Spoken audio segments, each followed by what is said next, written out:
ایک شخص کھا تو رہا ہے بکری کا گوشت، بکری بھی اس نے خود خریدی، خود ذبح کیا، صحیح تکبیر پڑھی، سب کچھ کیا، لیکن وہ بکری خریدی تھی اس نے کسی کی جیب کاٹ کے،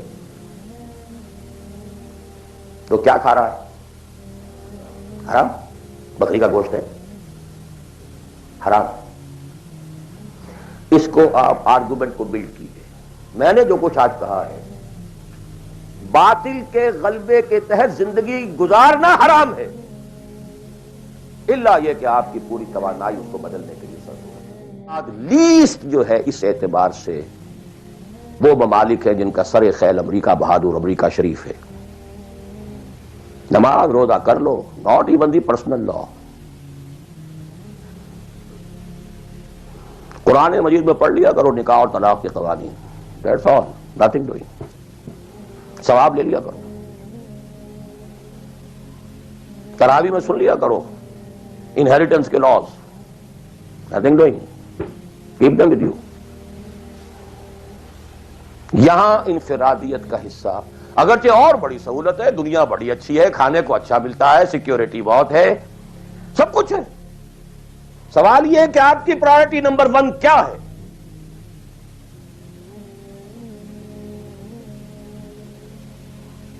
تو بائی چوائس اگر کسی کا مسئلہ ہے تو میرے نزدیک وہ بڑا مخدوش ہے۔ ایک شخص پیدا ہی یہاں ہوا ہے، وہ بات اور ہے بالکل، وہ تو ایسے ہی جیسے حضور مکے میں پیدا ہوئے، کفر تھا، اسٹرگل کرے، کوشش کرے، جد و جہد کرے، اسی جد و جہد میں جان دے دے، you are successful, but by choice. جہاں زیادہ دین کا حصہ ہے اس کو چھوڑ کر جہاں کم حصہ ہے وہاں آنا، اور کس لیے آنا؟ For better life, for better living, for better earning, for more comforts, more enjoyments. اب میں کوئی لفظ استعمال نہیں کرنا چاہتا آگے، it's for everybody to decide himself. یہ گریڈیشن ضرور ذہن میں رکھیں۔ پاکستان میں بہت گند ہے، بہت خرابی ہے، رشوت ہے، جھوٹ ہے، لیگ پولنگ ہے، بیک بائٹنگ ہے، یہ ہے وہ ہے، سود تو وہاں بھی ہے، یہ تو وہاں بھی، ٹھیک ہے، ایبسلیوٹلی کریکٹ، وہاں بھی معیشت سود کی ہے، معیشت تو ساری سود کی، سعودی عرب کے بھی ہے، سارے دینی ادارے چلتے ہیں وہاں پہ سود کے پیسوں پر۔ یہ ڈاکٹر غلام مرتضیٰ ملک صاحب نے مجھے بتایا، جو ٹی وی وغیرہ پہ کافی آتے ہیں، کہ ایک مرتبہ ان کی سیلری تھی، سعودی عرب میں وہ کام کرتے تھے، اس میں ہاؤس رینٹ کئی مہینے جو ہے وہ کسی غلطی کی وجہ سے وہ شامل نہیں کیا گیا، تو انہوں نے ایک ایریئرز کا بل بنایا۔ اب وہ بل گیا، اب وہ کئی مہینے ہو گئے، جا کے پوچھتے تھے تو جواب یہ دیتا تھا ما جعل قسط نہیں آئی ابھی۔ اب وہ کئی مہینے سننے کے بعد کہا واٹ از دس قسط؟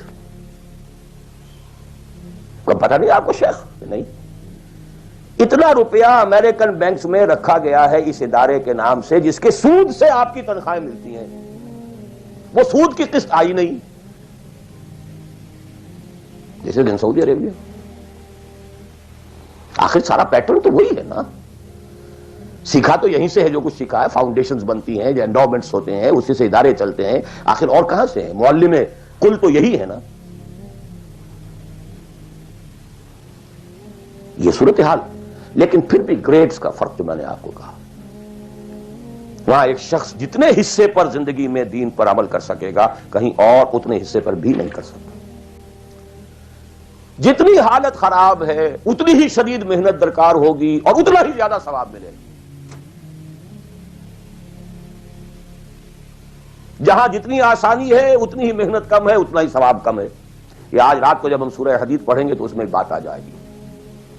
لا يستوي منكم من انفق من قبل الفتح وقاتل اولئك اعظم درجة من الذين انفقوا من بعد وقاتلوا وكلا وعد الله الحسنى۔ لہذا حالات کی نامساعدگی، حالات خراب ہیں، یہ پرابلمز ہیں، یہ تو آپ کے لیے موقع کو زیادہ بڑھا رہے ہیں۔ You can earn more. Only you have to make a decision. What is your priority number 1? ان صلاتی و نسکی و محیای و مماتی للہ رب العالمین۔ دی منیمم سبسسٹنس لیول کے لیے جو ضروری ہے وہ ٹھیک ہے، ریسٹ فار اللہ، فار ہز دین، قل ان کان آباؤکم وابناؤکم واخوانکم وازواجکم وعشیرتکم واموال اقترفتموها وتجارۃ تخشون کسادها ومساکن ترضونها احب الیکم من اللہ ورسولہ وجہاد فی سبیلہ فتربصوا حتی یأتی اللہ بامرہ واللہ لا یہدی القوم الفاسقین۔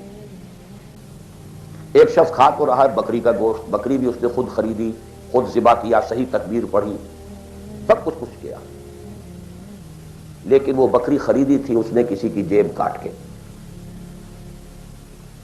تو کیا کھا رہا ہے؟ حرام، بکری کا گوشت ہے، حرام۔ اس کو آپ آرگومنٹ کو بلڈ کیجئے۔ میں نے جو کچھ آج کہا ہے، باطل کے غلبے کے تحت زندگی گزارنا حرام ہے، الا یہ کہ آپ کی پوری توانائی اس کو بدلنے کے لیے صرف ہو۔ دس از دی کرکس آف دی میٹر۔ باقی تو اب ڈگریز کا فرق ہے، کوئی 50% حرام ہے، کوئی 60% ہے، کوئی 30% ہے، کوئی 100% ہے۔ سانس لینا حرام ہے۔ If you have reconciled with it, your very life is haram۔ باقی سب ڈگریز کا معاملہ ہو جائے گا۔ آپ کوئی شخص بینک کی سروس کر رہا ہے، کوئی شخص بینک سے اوور ڈرافٹ لے کے بزنس چلا رہا ہے، کوئی ایک ایسی فرم کے اندر اکاؤنٹنٹ کے حیثیت سے کام کر رہا ہے کہ جس میں بینک کا اوور ڈرافٹ بھی ہے، سب کچھ ہے، وہ انٹریز بھی پاس کر رہا ہے، لکھ بھی رہا ہے۔ کوئی شخص بیچارہ مزدور ہے، اس کارخانے میں کام کر رہا ہے کہ جو چل ہی رہا ہے وہ ڈرافٹ کے اوپر، بینک کے اوپر۔ اب یہ آپ سمجھیے کہ ایک گریڈیشن تو ہوتی چلی جائے گی۔ کوئی کچھ بھی نہیں کر رہا، سانس لے رہا ہے، تو حضور نے فرمایا کہ ایک زمانہ آئے گا کہ انسان سود سے جو بچ بھی جائے گا، سود کے دخان اور بخار سے نہیں بچ سکے گا۔ He has to inhale، سانس تو لینا ہے اسے، اور سانس کے ساتھ اس کا سود جائے گا۔ گندم کے ہر دانے کے اندر سود ہوگا تو کیا کرے گا؟